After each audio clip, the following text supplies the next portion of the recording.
Welcome to the deep dive from TalkTickers. Today we're digging into the RenovoRx Q1 2025 earnings call transcript. Yeah, we've combed through what the leadership team folks like Dr. Ramanaga, John Bay, Ronald Cack had to say. We're hitting the key financial and operational updates. Right. Our job is to translate that corporate discussion into what you really need to know about RenovoRx's current situation, based purely on what they shared on that call. Okay, so the absolute top line story here. This is RenovoRx's very first quarter with commercial revenue.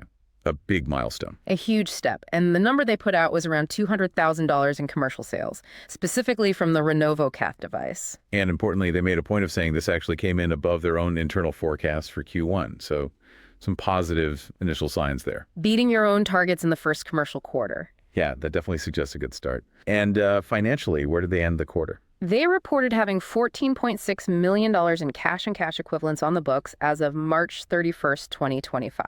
$14.6 million.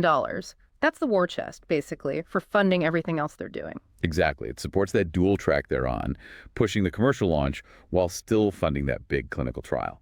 Okay, let's unpack the commercial side a bit more. The core product we're talking about is their TAMP platform that's transarterial microperfusion and the FDA-cleared RenovoCath device that delivers it. Right.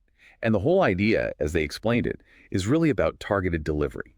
So instead of chemo flooding the whole body, RenovoCath lets them deliver the drug right near the tumor through the peripheral arteries. The goal being higher concentration at the tumor site. Yeah, higher concentration there, hopefully less systemic toxicity, fewer side effects, and crucially, getting the drug into tumors that, often have a really poor blood supply, making them hard to treat effectively with standard methods. Makes sense. Sort of a localized attack. Now, they made a strategic decision back in 2024 to actually start selling this device while the phase 3 trial is still running. A bit of a parallel path approach. They had originally planned the commercial launch for Q1 25, but they mentioned demand was strong enough. They actually got purchase orders coming in back in December 2024. Wow. So orders before the official launch quarter even started. That speaks volumes about physician interest, doesn't it? It seems so. They characterized the feedback from doctors using it or looking to use it as overwhelmingly positive. Mentioned real enthusiasm for the potential clinical benefit and, importantly, the better tolerability. And they prepared for this. Yeah, they said they actually ramped up production last year because they anticipated this kind of demand building. Looking forward, they sound pretty optimistic about sales building from here. Definitely. They stated they expect sequential quarter-over-quarter revenue growth for the rest of 2025, building off that Q1 beat. Did they give any more specifics on that early demand? They did, actually. Said more than 10 medical centers, and these are places not currently in their TIGeR-PaC trial, have already started the PO process. Okay, so new sites coming online. Yeah, and including, they said, high-volume academic centers and community centers, plus those early customers. They're already placing repeat orders. Repeat orders are key. Shows it's not just a one-off trial. What about the overall market size they're looking at? So their initial estimate for the total addressable market, the TAM, in the U.S., is around $400 million in peak annual sales. $400 million peak. How do they get to that number? Well, they based it on an initial target group of about 7,000 patients in areas where the device is already used clinically. And the calculation assumes an average of 8 procedures per patient per year. 8 procedures a year. Interesting. And pricing, did they give a specific price?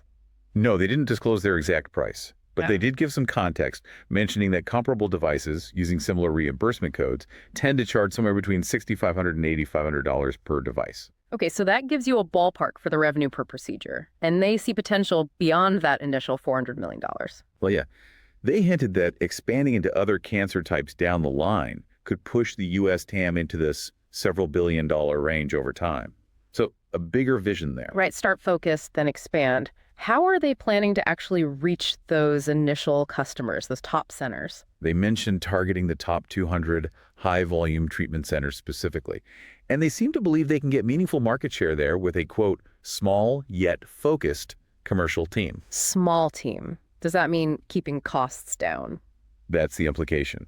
They suggested this focused approach could be done without a material increase in expenses, at least initially.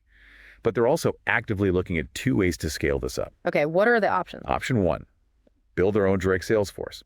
Option 2, partner up with a larger company that already has salespeople, calling on the right specialists, the interventional oncologists and radiologists. Makes sense. Control versus speed and reach. Exactly.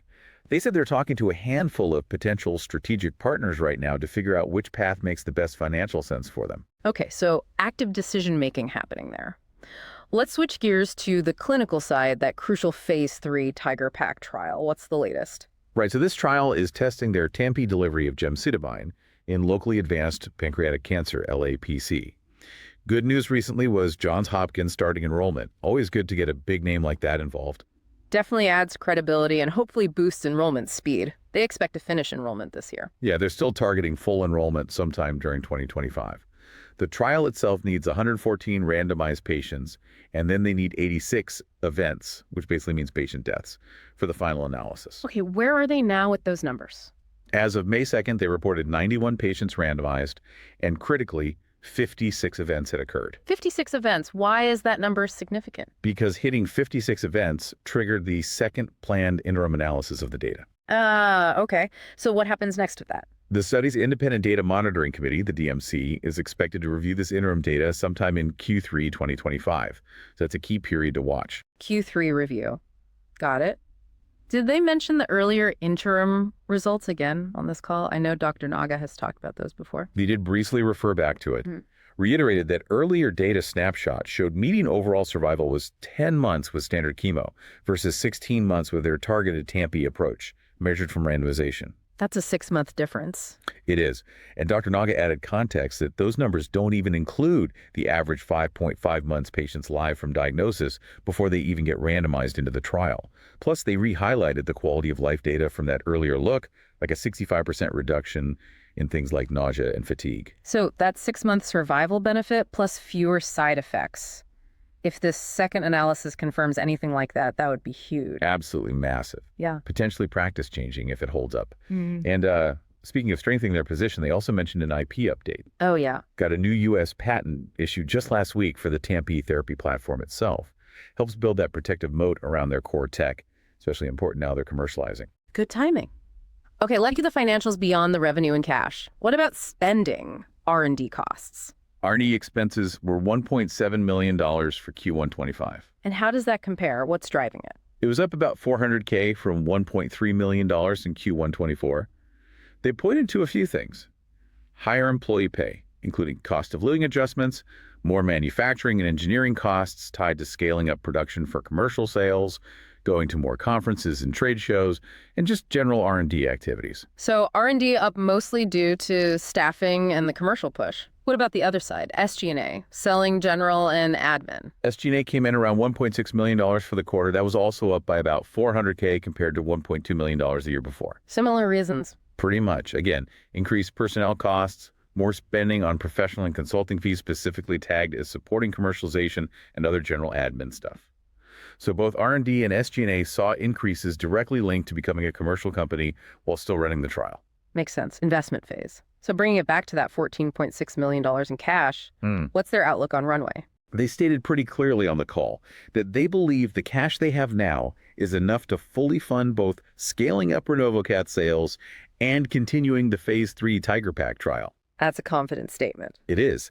And they added that they expect the growing revenue from the device sales will help reduce their cash burn over time, putting them on a path towards potentially becoming cash flow positive down the road. Right. The sales need to start carrying more of the weight. Did they update the share count? Yep. As of May 9th, 2025, it was 36,572,232 shares outstanding. Okay. And one last detail they highlighted, management buying stock. Yeah, they pointed out that management and board members together bought about 143,000 shares on the open market during the last trading window. Companies often mention this to signal insider confidence. Suggests the people running the show believe in the long-term story. Now, the Q&A session on the call sometimes gives extra color. What came up there? Two main things stood out. First, a question about international plans for RenovoCath. What's the strategy outside the U.S.? The answer was basically not yet. They don't have the CE mark for Europe currently, though they're looking into it. They acknowledge there's interest, high demand, they said, in places like Europe, China, Korea, Japan. But the focus is domestic for now. Exactly. They were clear. Priority number one is driving the U.S. market hard first, mainly because the reimbursement situation here is favorable.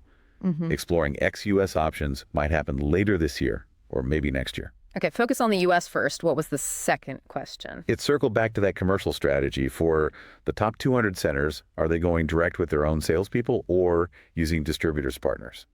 And the answer? They confirmed they're looking at both paths right now, evaluating building a small direct team and talking to those potential large strategic partners with existing sales forces that already target interventional radiologists and oncologists. So still weighing the pros and cons of each approach financially. Precisely. It's an active evaluation. Seems like no final decision has been made or announced yet. Okay, so when you step back and look at everything discussed on this call, you really get a snapshot of a company in a very dynamic phase, don't you? Absolutely. You see them juggling this complex transition, launching a product commercially based on early promise, while simultaneously running the big trial needed to definitively prove it works. It shows you the nuts and bolts, ramping up manufacturing, figuring out the sales model, managing cash burn, protecting IP, all while waiting for potentially pivotal clinical data. Yeah, it connects that science and the clinical need directly to the business execution and the financial strategy. Seeing how those pieces interact is, I think, really valuable. Totally agree.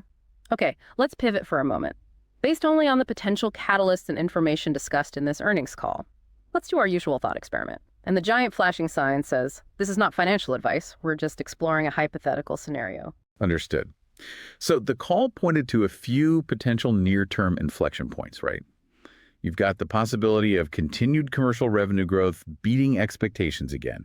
You have that big Q3 DMC review of the second interim phase 3 data coming up.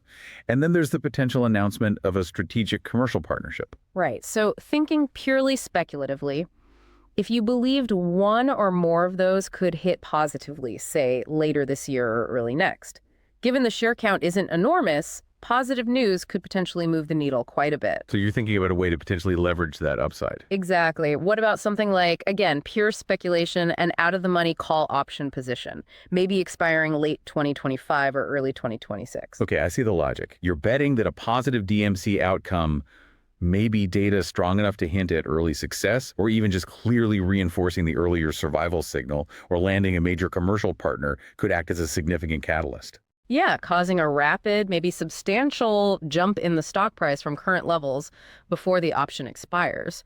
It's a high-risk, high-potential reward kind of idea based strictly on those potential catalysts mentioned in the call. Definitely high risk, because obviously the DMC review could be neutral or disappointing. Partnership talks could fizzle out. Commercial growth could be steady, but not explosive enough to really move the stock dramatically on its own in that time frame. And options decay over time, so timing is everything. You could easily lose the entire premium paid if those catalysts don't materialize strongly enough or quickly enough. Precisely. It's a bet on specific positive business developments translating into market reaction within a window. So again, not advice, just connecting dots from the call in a hypothetical trading scenario. Absolutely. Use this info to build your own understanding, do your own research. Never trade based on these kinds of hypotheticals alone. Well said. So, to wrap it up, RenovoRx's Q1 call showed a company hitting a key milestone with first revenue, exceeding their own expectations there. They're pushing ahead with a commercial launch while their phase 3 trial hits a crucial interim analysis point. Yeah, they're navigating that dual path scaling sales, exploring partnerships, managing finances, all underpinned by their TAMP technology and recent IP wins, and with management showing confidence through stock purchases. It really gave you a clear view into the challenges and opportunities they're facing right now, balancing clinical validation with commercial execution. Definitely a situation worth watching based on the details shared. That's our deep dive for today on RenovoRx Q1 2025. Thanks for tuning in.